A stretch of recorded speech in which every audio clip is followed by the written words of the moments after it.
Hallöchen, hier ist wieder eure Nadine und weiter geht's mit unserer Entdeckungsreise in der Puring-Welt.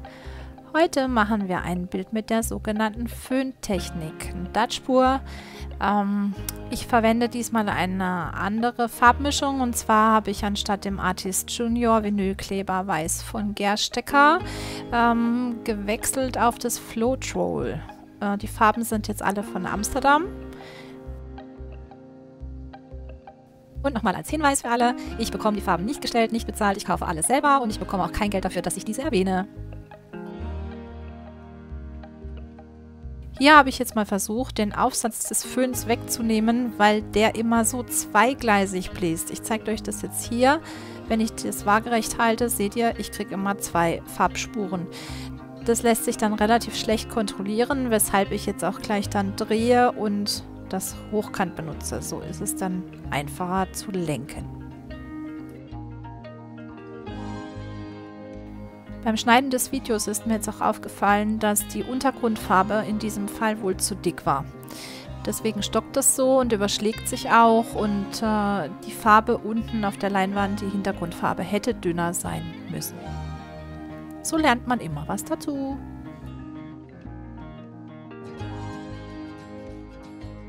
Unter anderem auch sein Kabel besser im Auge zu behalten. Guckt, was ich da mache.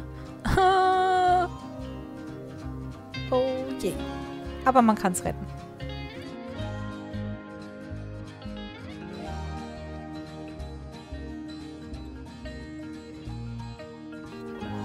Wenn ihr mit dem Föhn arbeitet, lässt sich kaum vermeiden, dass man irgendwelche Staubpartikelchen aufwirbelt, egal ob man vorher alles gesaugt hat und um den Tisch alles abgewischt hat. Es wird immer irgendwas drauf liegen.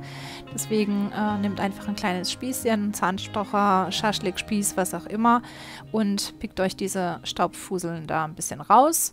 Jetzt arbeite ich die Kanten noch etwas aus mit dem Strohhalm, damit es ein bisschen franzliger wird und nicht ganz so harte Kanten hat. Und mache dann auch in die eine Ecke unten noch mal ein bisschen Orange drauf, weil mir das da ein bisschen zu blass war.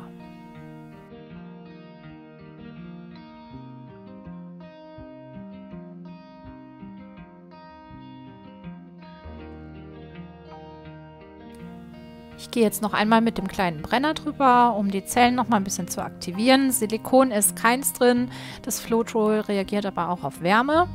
Und wir entfernen noch die Luftbläschen, die vielleicht noch so ein bisschen drin sind. Vom Ergebnis her finde ich, ist es schön. Es ist wirklich schön. Die Farben sind sehr, sehr leuchtstark.